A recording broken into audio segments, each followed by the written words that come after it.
పతిమతో పదునెక్కిన వ్యక్తిత్వం, గౌరవ ముఖ్యమంత్రి అందించిన స్ఫూర్తితో ప్రతిపక్షంలోనే కదం తొక్కిన యువగళం, భారత పార్లమెంట్లో నిరంతరం వినిపించే తెలుగు సుస్వరం రామ్మోహన్ నాయుడు గారు.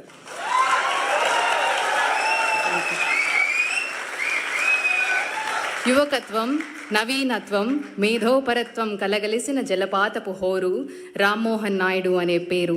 స్వచ్ఛమైన పరివర్తన తీరు, సహజ నాయకత్వ పటిమల మేలు కలయిక రామ్మోహన్ నాయుడు గారు. భారత పౌర విమానయాన శాఖ మంత్రులు శ్రీ రామ్మోహన్ నాయుడు గారిని తెలుగు వ్యాపారవేత్తలు, నవ యువ తెలుగు ఔత్సాహిక వ్యాపారవేత్తల కరతాళ ధ్వనుల మధ్య ప్రసంగానికి ఆహ్వానిస్తారు.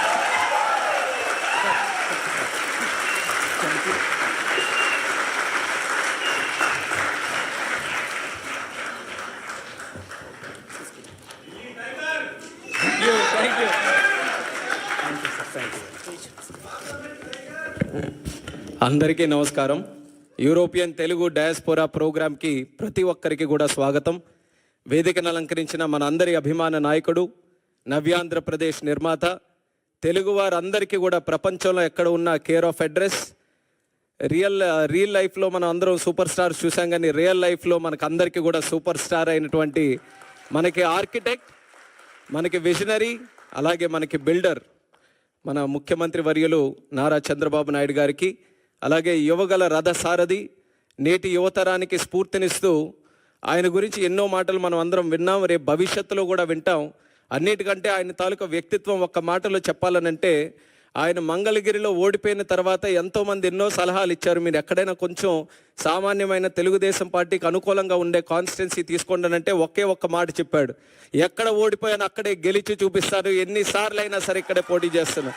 అలాంటిది ఈరోజు పోటీ చేసి రాష్ట్రంలోనే అత్యధికమైనటువంటి మెజారిటీతో ఈరోజు గెలుపు సాధించినటువంటి మన యువ నాయకుడు నారా లోకేష్ గారు, అలాగే మంత్రివర్యులు, మరొక డైనమిక్ మినిస్టర్, మన అందరికీ కూడా ఎంతో స్ఫూర్తినిచ్చే విధంగా ఇండస్ట్రీస్ని, ఇన్వెస్ట్మెంట్స్ని ఈరోజు ముందుకు నడిపిస్తున్నటువంటి టీజీ భరత్ గారు, ఈ కార్యక్రమంలో పార్టిసిపేట్ చేస్తున్నటువంటి ఎన్ఆర్ఐ తెలుగు కమ్యూనిటీ ప్రతి ఒక్కరికి, కేవలం స్విట్జర్లాండ్ జ్యూరికే కాకుండా యూరోప్ నలుమూలల నుంచి కూడా మన అభిమాన నాయకుడు ఇక్కడికి వస్తున్నారనంటే మనం స్వాగతం పలకాలి, ఆయనకి కలవాలని నలుమూలల నుంచి వచ్చేసినటువంటి ప్రతి ఒక్కరికి మరొకసారి మనస్ఫూర్తిగా నా హృదయపూర్వకమైనటువంటి నమస్కారాలు తెలియజేసుకుంటున్నాను.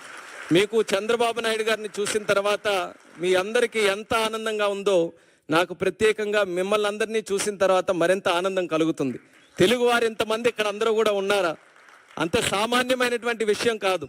మన సొంత రాష్ట్రాన్ని వదిలేసి మనకి ఎన్నో కష్టాలను ఎదుర్కొని, కుటుంబాన్ని దూరం పెట్టుకొని అక్కడికి వెళ్ళిన తర్వాత భాష తెలియకపోయినా, వాతావరణం పడకపోయినా, మరి ఎన్నో కష్టాలు అనుభవించి ఈరోజు మీకంటూ ఒక ప్రత్యేకమైనటువంటి స్థానం, ఒక గౌరవం, ఒక భవిష్యత్తు సంపాదించుకున్నారనంటే నిజంగా మీ అందరి ఆ యొక్క కెపాసిటీకి, కేపబిలిటీ, కమిట్మెంట్ కూడా మరొకసారి ఈ వేదిక ద్వారా మన తెలుగు కమ్యూనిటీ అందరూ కూడా ఇది సాధించుకొని ఇక్కడ ఉంటున్నటువంటి ప్రతి ఒక్కరికి నా తాలూకా అభినందనలు మిమ్మల్ని అందరినీ కూడా చూసి తెలియజేసుకుంటున్నాను. మరి ఈరోజు తెలుగు వారి గురించి చెప్పాలనంటే మన ఎవరికంటే తక్కువ కాదు. ఆవకాయ అయినా, ఐటీ అయినా, గోదావరి అయినా, గ్లోబలైజేషన్ అయినా, అలాగే గోంగూర అయినా, ఆంటర్ప్రినర్ అయినా తెలుగువారు సాధించలేనిది ఏది కూడా లేదు. అదే చంద్రబాబు నాయుడు గారు కూడా ఎప్పుడు కూడా మాట్లాడుతూ ఉంటారు. అది నిరూపించారు కూడా. ప్రపంచంలో ఎక్కడికి వెళ్ళినా సరే తెలుగువారు, భారతీయులు ఎలాగో కనబడతారో ఆ భారతీయుల్లో ఖచ్చితంగా తెలుగువారు ఉంటారు. ఎందుకనంటే వాళ్ళందరికీ కూడా కలుపుకొని వెళ్ళేటటువంటి తత్వం ఉంది, కష్టపడే తత్వం ఉంది, లాయల్టీ ఒకటి ఉంటుంది, అలాగే ఇన్నోవేటివ్నెస్, ఆంటర్ప్రినోరియల్ స్కిల్స్ అన్నీ కూడా ఉంటాయి. కాబట్టి ఎక్కడ ఏ ఛాలెంజ్ వచ్చినా సరే ఆ ఛాలెంజ్ని వెతుక్కుంటూ అది ఒక అవకాశంగా మార్చుకొని ముందుకు వచ్చేటటువంటిది మన తెలుగు కమ్యూనిటీ. అటువంటి కమ్యూనిటీ ఈరోజు ఒక విషయం చెప్పాలనంటే, ఎన్డీఏ ప్రభుత్వం మనం ఆంధ్రప్రదేశ్ రాష్ట్రంలో చూసాం. 5 సంవత్సరాలు కూడా ఎన్నో కష్టాలు మనం అనుభవిస్తే ఒక రకంగా తెలుగు వారందరూ కూడా రెస్పాన్సిబిలిటీ తీసుకున్నారు. మనం కానీ ఈరోజు రియాక్ట్ అవ్వకపోతే రేపు నష్టపోయేది ఏదో ఒక తెలుగుదేశం పార్టీనో లేకపోతే ఒక రాజకీయ నాయకులో, కొంతమంది వ్యక్తులో కాదు, యావత్ తెలుగు జాతి అందరం కూడా నష్టపోతామని ఆ రెస్పాన్సిబిలిటీ అందరూ కూడా తీసుకొని ఈరోజు ఒక పెద్ద మెజారిటీతో ఎప్పుడు ఊహించలేనటువంటి మెజారిటీతో సుమారు 93% స్ట్రైక్ రేట్తో ఒక రాష్ట్ర ప్రభుత్వం వచ్చిందనంటే అది ఫస్ట్ ఆఫ్ ఇట్స్ కైండ్ మన ఆంధ్రప్రదేశ్ రాష్ట్రంలో వచ్చింది. దానికి కారణం మీరందరూ కూడా ఆంధ్రప్రదేశ్ రాష్ట్రంలో ఉండి ఆ రోజు ఓటు వేసినటువంటి వాళ్ళు ఎంత రెస్పాన్సిబిలిటీ ఫీల్ అయ్యి ఆ రోజు కార్యక్రమంలో పాల్గొన్నారో ఎన్ఆర్ఐస్గా ఉన్నటువంటి వ్యక్తులు కూడా చూసాం. ఎన్నో మల్టిపుల్ ప్లాట్ఫామ్స్లో వాళ్ళు ప్రత్యేకంగా రాష్ట్రం వచ్చినప్పుడు కానీ సోషల్ మీడియా ద్వారా కానీ ఫోన్ల ద్వారా కానీ లేకపోతే వాళ్ళ కంట్రీలో ఉన్నప్పుడు వాళ్ళు అనేక కార్యక్రమాలు చేసి కానీ వాళ్ళందరూ కూడా రెస్పాన్సిబిలిటీ ఫీల్ అయ్యి మీరందరూ కూడా అందులో పార్టిసిపేటివ్గా ఆ ఎలక్షన్స్లో పాల్గొన్నారు కాబట్టే హిస్టారిక్ మెజారిటీ మన రాష్ట్రంలో చూసాం. ఆ మెజారిటీ ఎలాంటిదంటే కేవలం రాష్ట్రంలోనే హిస్టారిక్ కాదు, దేశంలో కూడా ఒక పలంగా మళ్ళీ ఎన్డీఏ ప్రభుత్వం ఈరోజు ఏర్పడిందనంటే అది తెలుగు వారి పవర్తోనే అనేది మనం అందరం గుర్తుపెట్టుకోవాలి. అలాంటి ఎక్స్ట్రాడినరీ విక్టరీ మీరందరూ కూడా కల్పించారు. అది ఎందుకు చెప్తున్నానంటే మళ్ళీ మనం ఆ రోజులు గుర్తుపెట్టుకోవాలి. ఏం జరుగుతుందా అని భయపడుతున్నటువంటి రోజుల్లో ఒక కన్ఫ్యూజ్డ్ స్టేట్లో అందరం కూడా ఉన్నప్పుడు, ఏమీ తెలియనటువంటిది అసలు భవిష్యత్తు ఎలాగుంటుందో ఒక కన్ఫ్యూజన్ ఉన్నప్పుడు కూడా అందరూ కూడా కలిసి కట్టుగా మీరందరూ కూడా కలిసి ఒక పని చేస్తే దాని రిజల్ట్ ఎలాగుందో మీరందరూ కూడా చూశారు కదా జూన్ 4వ తేదీన. అది మన అందరికీ కూడా స్ఫూర్తి. రేపు కూడా మనం ఏదైనా ఒక లక్ష్యం మనం సాధించాలనంటే మనం చేయాల్సిందంతా అందరం కూడా ఐకమత్యంగా కలిసికట్టుగా లక్ష్యం వైపు చేస్తే అది ఎంత పెద్ద కష్టమైనటువంటి పని అయినా సరే అది ఖచ్చితంగా సాధించగలం అనేది మొన్న జరిగినటువంటి ఎలక్షన్స్ ఆ రిజల్టే మనందరికీ కూడా ఒక ఇన్స్పిరేషన్ అనేది కూడా ఈ సందర్భంగా తెలియజేస్తున్నాను. ఆ ఎలక్షన్స్లో ఏ రకంగా మీరు అందరూ కూడా పార్టిసిపేట్ చేసి ఈరోజు ఇంత చక్కగా ఒక ప్రభుత్వాన్ని ఏర్పాటు చేయడానికి మీరు అందరూ కూడా కృషి చేశారో, this is the time that we give back to you, to give back to the whole Telugu community. ఆ ఉద్దేశంతోనే ఈరోజు దావోస్ వచ్చి సాధారణంగా ఏం చేయాలి, దావోస్ వచ్చిన తర్వాత ప్రపంచం నుంచి ఎవరెవరు వస్తున్నారో వాళ్ళందరికీ కూడా కలవాలి. కానీ చంద్రబాబు నాయుడు గారి ఉద్దేశం ఎక్కడికి వెళ్ళినా ముందు మన తెలుగు వాళ్ళతోనే శ్రీకారం చుట్టాలి, తెలుగు వాళ్ళతోనే కలవాలి. మనం ఈరోజు ఆంధ్రప్రదేశ్ రాష్ట్రాన్ని బ్రహ్మాండంగా వరల్డ్లోనే ఒక నెంబర్ 1గా తయారు చేయాలనంటే ప్రపంచంలో ఉన్న వ్యక్తులందరినీ కూడా తీసుకొని రావడమే కాదు, తెలుగు వాళ్ళలో కూడా ఆణిముత్యాలు ఎవరైతే ఉన్నారో వాళ్ళను కూడా మళ్ళీ ఇంక్లూడ్ చేసుకొని వాళ్ళను కూడా మళ్ళీ తీసుకొని రావాలని ఈరోజు బ్రహ్మాండంగా ఈ కార్యక్రమం కూడా పెట్టడం జరిగింది. Very inspirational programme. ఇది ఖచ్చితంగా ఒక మంచి రిజల్ట్స్ భవిష్యత్తులో ఈల్డ్ చేస్తుంది అన్నటువంటి నమ్మకం ఉంది. మా నమ్మకం అంతా ఒక్కటే, the one and only man Chandrababu Naidu గారు. ఆ వ్యక్తి రాజకీయాలు ఎప్పుడు మొదలుపెట్టారో తెలుసా? 1978లో. 78లో ఆ లిస్టు తీసుకోండి. దేశంలో ఎంతమంది ఎమ్మెల్యేలుగా మొదలయ్యారు, ఎంతమంది ఎంపీలుగా మొదలయ్యారు, ఆ లిస్టు తీసుకుంటే వేలాది మంది ఉంటే అందులో బహుశా 1-2 ఉంటారేమో. అందులో ఒకరు ఈరోజు చంద్రబాబు నాయుడు గారు. అయితే వాళ్ళందరికీ కూడా వయసు అయిపోయింది, కానీ ఈయనకి మాత్రం వయసు అవ్వలేదు. నలుగురు యంగ్స్టర్స్ ఉన్నాయి ఈరోజు వేదిక మీద. అగ్రీ చేస్తారా లేదా?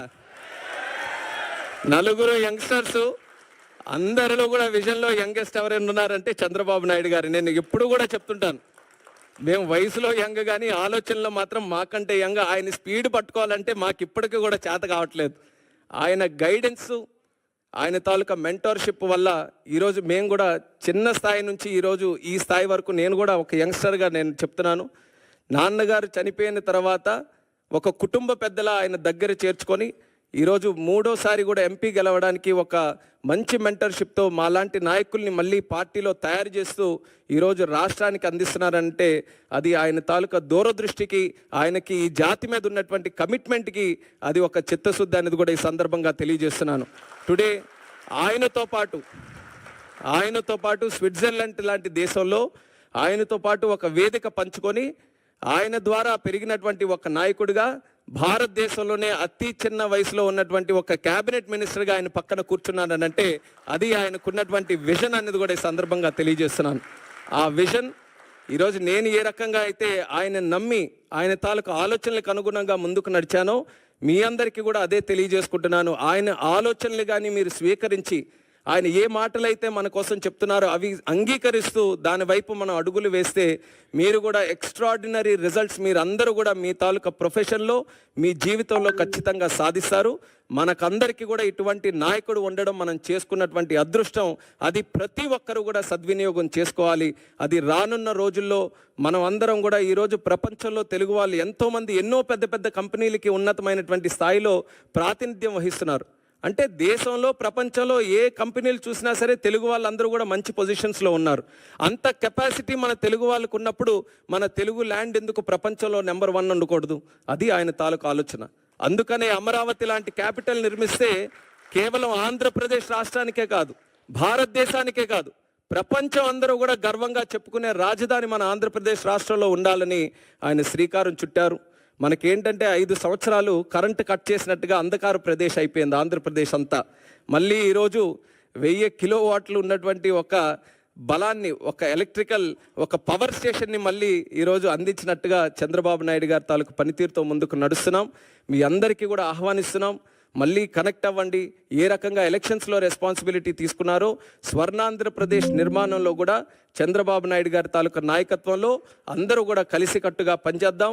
మీతో పాటు ఒక తెలుగు వ్యక్తిగా అందరం కూడా కలిసి తిరిగి మన జాతికి, మన ప్రాంతానికి, మన రాష్ట్రానికి మంచి చేసే విధంగా అందరం కూడా కాంట్రిబ్యూట్ చేద్దామని తెలియజేసుకుంటూ, సివిల్ ఏవియేషన్ మినిస్టర్గా ఉన్నాను కాబట్టి ఆ 2 విషయాలు చెప్పకపోతే మీరు కూడా మళ్ళీ నన్ను పట్టుకుంటారు.